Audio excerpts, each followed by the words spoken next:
आज के इस वीडियो पे हम लोग बात करने वाले हैं जो बाइनेंस सिंगापुर में बैन हुआ है उससे इंडिया पे क्या इफेक्ट पड़ा है या फिर पूरे क्रिप्टो मार्केट में क्या इफेक्ट पड़ा है और आपको इससे क्या सीख लेना चाहिए कि अगर कोई करेंसी या फिर कोई एक्सचेंज कहीं पे बैन होता है तो उससे आप क्या सीख लेना चाहते हैं। बहुत सारे लोगों को पता होगा कि सिंगापुर पे अभी जो क्रिप्टो करेंसी एक्सचेंज है बाइनेंस वो बैन हो चुका है और बहुत लोगों को नहीं पता होगा। तो जिनको नहीं पता है वो वीडियो के एंड तक बने रहिए और जिनको पता है वो भी वीडियो के एंड तक बने रहिए क्योंकि बहुत सारा चीज़ हम लोग इस वीडियो पे डिस्कस करने वाले हैं। तो सबसे पहला चीज़ आपको पता होगा कि 27 सितंबर 2021 को बाइनेंस ने अपनी ऑफिशियल वेबसाइट पर अनाउंस किया था कि हम लोग फिएट करेंसी से डिपॉजिट बाइनेंस में और दूसरा स्पॉट ट्रेडिंग को बाइनेंस पे सिंगापुर के लिए बैन कर रहे हैं। जी हाँ दोस्तों, और उन्होंने जितना भी ट्रेडर लोग थे सिंगापुर के उनको 1 महीने का मोहलत भी दिया है कि आप 1 महीने के अंदर सारा पैसा मतलब जितना भी करेंसी आपने बाय किया है तो सारा पैसा इधर उधर सेल करके या फिर कुछ भी करके आप अपना पैसा निकाल लें।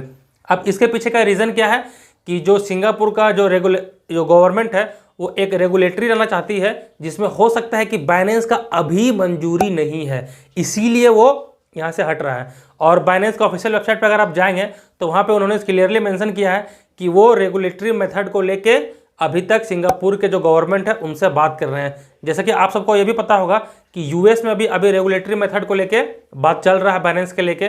तो अभी मतलब हर जगह हर कंट्री पे रेगुलेटरी करने के लिए सोचा जा रहा है, पूरा क्रिप्टो करेंसी मार्केट है उसको रेगुलेशन पे लाने के लिए सोचा जा रहा है।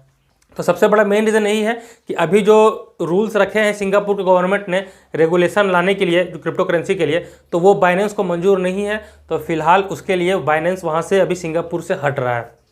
तो सबसे बड़ा ये रीज़न ये था। अब इससे क्या मार्केट पे इफेक्ट पड़ता है या फिर ऐसे नॉर्मल ह्यूमन बींग हम लोग पे क्या इफेक्ट पड़ता है। देखिए, सबसे पहला अफेक्ट पड़ता है मार्केट पे। अब मार्केट पे अफेक्ट कैसे पड़ता है, जब भी कोई क्रिप्टो करेंसी एक्सचेंज अगर जैसा कि आप सबको पता होगा कि जो बाइनेंस है वो वर्ल्ड का नंबर 1 क्रिप्टो करेंसी एक्सचेंज है, पूरा ग्लोबल है मतलब ऑल ओवर वर्ल्ड में। आपको ये बात पता होगा।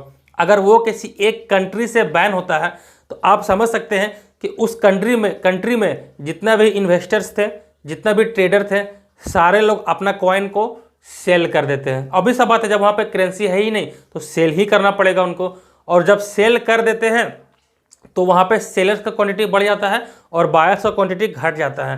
तो जैसा कि आप सबको पता हो कि क्रिप्टो जो है वो बेस्ट करता है बाइंग और सेल में। तो जब सेल ज़्यादा हो जा रहा है तो थोड़ा सा मार्केट डाउन देखने को आपको मिलता है। जब भी कहीं पे बैन होगा, बैन का न्यूज़ सुनिएगा तो आदमी लोग सेल करता है और सेल करने के बाद थोड़ा सा आपको क्रिप्टो मार्केट में डाउन देखने को मिलता है। तो एक तो ये था कि आपको ये अफेक्ट देखने को मिलता है और मिला भी। ऑब्वियस सा बात है कि आपको बिटकॉइन के प्राइस पे या फिर और भी कोई कॉइन पे प्राइस पे आपको वहाँ पे मार्केट डाउन दिखा। अब जो सेकंड अफेक्ट पड़ता है वो पड़ता है ह्यूमन बींग्स पे। जी हाँ दोस्तों, जो इस चीज़ को बहुत दिन से कर रहे हैं या फिर जो नया भी स्टार्ट कर रहे हैं उनके मन में भी एक डर बैठ जाता है कुछ समय के लिए। जो बिगिनर्स हैं उनके लिए तो थोड़ा सा इसको हजम करना मुश्किल हो जाता है, एक डर बैठ जाता है। जैसे मेरे लिए भी, जब भी मैं भी कोई इस टाइप का न्यूज़ सुनता हूँ तो मुझे भी डरने लगता है, भाई अगर इसमें मैं सारा पैसा लगा दिया हूँ तो अब मेरा क्या होगा। तो सबसे पहला कि मेंटल स्ट्रेस जो होता है वो बढ़ जाता है कोई भी ट्रेडर या फिर इन्वेस्टर के लिए कि अगर कोई भी बैन का न्यूज़ आए तो हो जाता है और पैनिक क्रिएट होने लगता है पूरा मार्केट में। आप जाके चेक कर सकते हैं फियर इंडेक्स। जब भी इस टाइप का न्यूज़ आएगा तो आप गूगल पर सर्च कीजिएगा क्रिप्टो फियर इंडेक्स, आपको हमेशा वो रेड जोन में ही दिखेगा। मतलब कि फियर इंडेक्स बहुत ज़्यादा बढ़ जाता है, मतलब सेल जो करेंसी है वो बहुत ज़्यादा सेल होने लगता है। तो ये इफेक्ट पड़ता है। अब बात कर लेते हैं कि आपको एग्जैक्टली करना क्या है। देखिए, सबसे पहला बात है कि आपको अपना जो आपने क्रिप्टो करेंसी एक्सचेंज रखा है, मान लेते हैं कि बाइनेंस में रखा है, ठीक है, और बाइनेंस में रखा है और बाइनेंस अगर इंडिया कहीं बात कर लें और इंडिया में अगर बाइनेंस बैन हो गया तो अब क्या कर लोगे।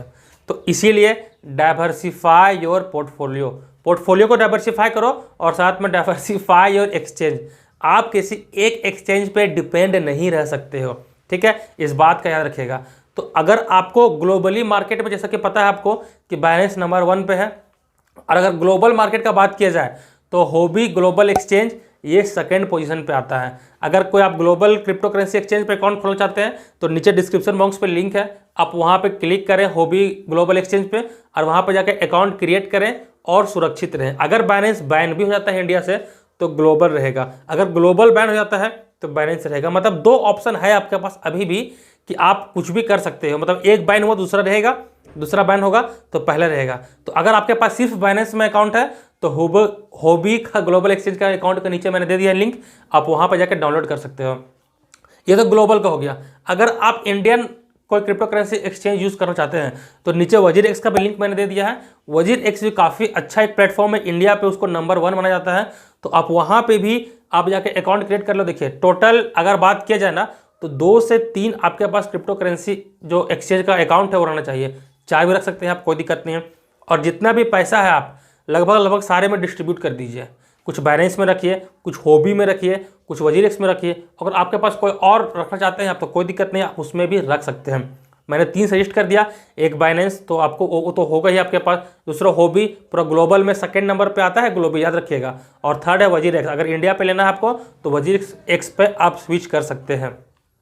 और एक बात मैं बता दूं कि जब भी आपको डर लगे या फिर कोई चीज़ लगे कि हाँ बाइनेंस या फिर कोई भी चीज़ क्रिप्टो करेंसी बैन हो सकता है तो आप करंट न्यूज़ पे नज़र रखें। आपको पर डे नज़र रखना पड़ेगा, ताकि मान लिया कि आप अगर आप एक बार पैसा डालें और दूसरा बार जब पैसा निकालने के लिए गए 1 महीना बाद तो पता चला कि भाई तो क्रिप्टो करेंसी एक्सचेंज बैन हो गया और सारा पैसा मेरा डूब गया। तो आपको जो लेटेस्ट न्यूज़ आते रहता है 2 दिन में, 3 दिन में, 4 दिन में, 5 दिन में, आप न्यूज़ थोड़ा सा चेक करते रहिएगा कि इस सब का जो एक्सचेंज है वो कहाँ पे बैन हो रहा है और कहाँ पे नहीं। तो आई होप आप समझ गए कि आपको सबसे पहले क्या करना है। जब भी बैन हो तो आपको पैनिक क्रिएट नहीं करना है, मतलब पैनिक नहीं होना है, सिंपल सा बात है। और आप 2-3 क्रिप्टो करेंसी एक्सचेंज पे आप अपने अकाउंट खोल सकते हैं। बाइनेंस पे होगा तो ठीक है, बाइनेंस का भी लिंक दे दूंगा मैं नीचे, उसमें भी आप खोल सकते हैं। दूसरा होबी हो गया और तीसरा वजीर एक्स। इस 3 चीज़ में अकाउंट आपको रखना मस्ट है, क्योंकि मैं भी रखा हूं और आप चाहें तो अभी रख सकते हैं, ये आप पे डिपेंड करता है। अगर वीडियो पसंद है तो वीडियो को लाइक कर दें, शेयर कर दें और चैनल पर तो चैनल को सब्सक्राइब कर दें। अब मिलते हैं नेक्स्ट किसी धमाकेदार वीडियो पे, तब तक के लिए जय हिंद, जय भारत।